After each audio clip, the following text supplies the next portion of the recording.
কয়েকজন আমারে কমেন্ট করছে যে দুনিয়ায় মনে হয় প্রথম তোরা দুইজনই মুসলমান হইছিস, আর এর আগে কেউ হয় নাই, তোকে ঢং দেখলেই বাসি না।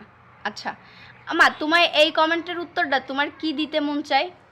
আমাকে ঢং দেখতে তোমাকে কয়েক খেডা তাই কও না আমি জানি আর আমরা কি বলে ঢং দিছি সেইটুকু আমাকে একটু দেখাতে পারছেন আমরা এ বলে ঢং দিছি। তাহলে হ্যাঁ, আমাকে ঢং যদি তোমার দেখতে মন না চায় তাহলে তুমি দেখো কেন? আর তোমার এই যে এই কমেন্ট করার বা কি দরকার আছে? মানে আমি বুঝি না এগে কত চুলকানি আপনারা চিন্তা করেন যে দুনিয়া আর কেউ হয় নাই। আচ্ছা কে হইছে কে না হইছে সেইগুলাকে আমরা বলতে আইছি? আমরা কি করতেছি কি না করতেছি আমরা এইটা দেখাই। আপনাদের যাদের ভালো লাগবে না দেখবেন না, আপনারা কেন দেখেন? আর এসে আপনাদের মূল্যবান, হ্যাঁ না আপনাদের সময়ের কি কোনো দাম নাই? আরে ভাই, যারে দেখতে ইচ্ছা না করে, যে মানুষটারে দেখলে নাকি রাগ হয়, তাহলে আমি কেন তারে দেখবো এবং কেন তার ভিডিওতে আমি কমেন্ট করব?